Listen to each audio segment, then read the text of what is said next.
Free audio post-production by alphonic.com.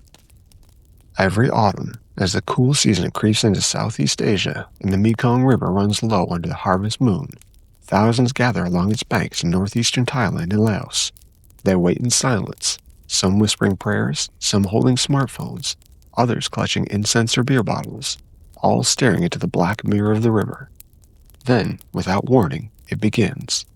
From beneath the surface, glowing orbs of red light rise silently, perfectly vertical, floating upwards like lanterns released by unseen hands. They shimmer for a few seconds and then vanish into the night. No sound, no smoke, no splash. Just light, dozens, sometimes hundreds ascending from the water as though the river itself is breathing fire. This is the legend of the Naga Fireballs, a mystery older than memory, a dance of flame said to come from the breath of a serpent god. Welcome, friends, to our weird world. The people of the Mekong have always believed that their river is alive. It is said to be the body of the Phaya Naga, or the great serpent, a guardian deity of the deep who dwells beneath the current in an underwater kingdom of golden palaces and jeweled gates. According to Buddhist legend, the serpent once helped the Buddha cross the river during his travels. In gratitude, the Buddha promised that one day enlightenment would return to this region, and the Naga would rise again in celebration. Every year, at the end of the Buddhist Vasa, the faithful gather to mark their sacred promise. The Naga, it said, sends his fireballs into the sky to honor the Buddha's journey and celebrate his return. The lights are said to appear only on that night, and only along the 250-kilometer stretch of the Mekong. The locals call the phenomenon the Naga's fireballs. Some say they're the Naga's breath, others his eggs, rising from the deep to hatch in the heavens. But whatever they are, they've become a site of devotion, fear, and wonder. Reports of the fireballs stretch back for centuries. Ancient chronicles written in the Lao script mention the phenomenon long before electricity or fireworks reached the region. Even soldiers during the Vietnam War reported seeing them while stationed along the Mekong. They would see glowing red spheres shooting skyward from the water itself. One 1930s travelogue described how villagers would paddle small boats onto the river with offerings of rice, flowers, and candles, believing the serpent beneath would bless them for their faith. They swore they could feel the river tremble before the lights began. Today, thousands of witnesses from around the world confirm seeing the same thing. Spheres the color of embers floating upwards silently. Scientists and skeptics have tried to explain it, of course.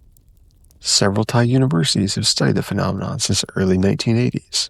One theory claims the fireballs are phosphine and methane gas bubbles formed by decaying organic matter at the river's bottom that ignite spontaneously when they reach oxygen-rich air. However, there are problems with that theory. For one, spontaneous ignition of such gases doesn't usually produce perfect spheres that rise straight upward. And these fireballs appear in a consistent region on a consistent night, and even appear to cluster in patterns, something random gas releases simply wouldn't do. Another theory is that they're man-made flares or tracer rounds fired from the Lao side of the river. That idea exploded into controversy in the early 2000s when Thai journalists filmed what they claimed were soldiers firing flare guns across the border during the festival. But the locals, who have lived by the Mekong for generations, rejected the claim outright. They point out that the fireballs appear long before gunfire, and that they rise from the middle of the river, not from the opposite bank. The lights, they insist, have appeared for as long as their grandparents can remember, long before guns ever arrived in their villages. And perhaps, most interestingly, no smoke trails or sparks are ever seen, even when viewed up close. It's light, pure and silent. To the faithful, there is no mystery at all.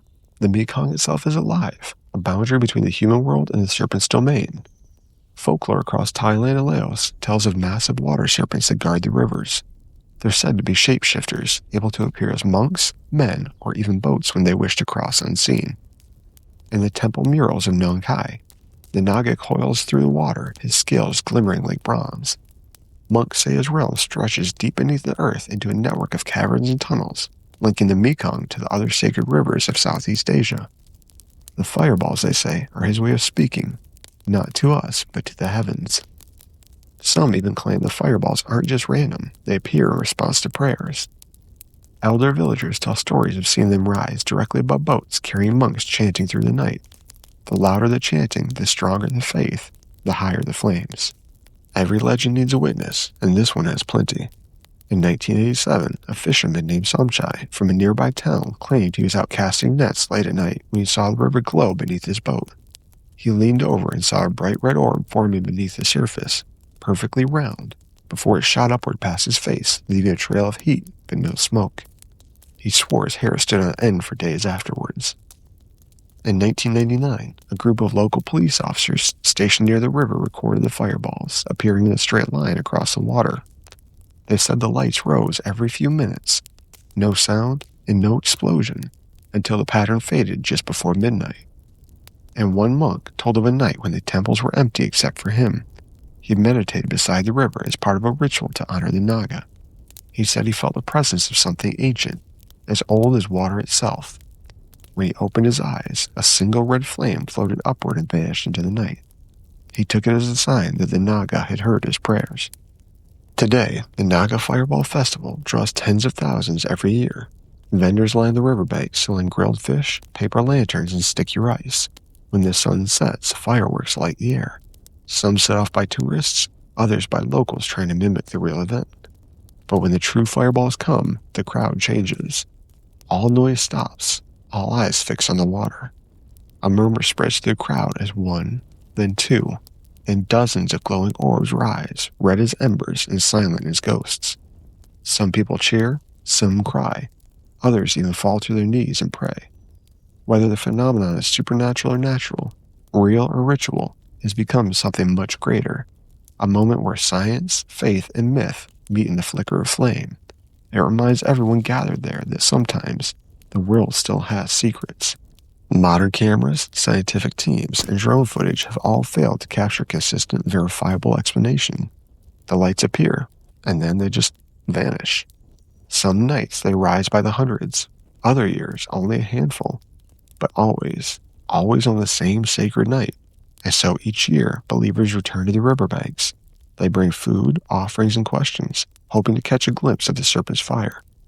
And as the moonlight dances on the surface of the Mekong, they whisper the same prayer. Phaya Nak, guardian of the deep, show us your light. Then, in the stillness, the first ember breaks free from the water. It floats upward, glowing brighter, until it vanishes among the stars. As we leave you here, remember, the legends of our weird world are boundless. From the depths of the Mekong to the mists that ripple across time, these stories remind us that belief and mystery often share the same flame. If you've enjoyed tonight's tale of the Naga Fireballs, please share, like, and subscribe to our channel for more stories from the edge of the unknown. Your support keeps these legends alive, and who knows, maybe one night, when the river runs still and the moon hangs low, you'll see a spark rise from the water and realize the serpent of the Mekong still breathes. Until next time, stay curious and keep the fire of wonder burning within you. Free audio post-production by alphonic.com.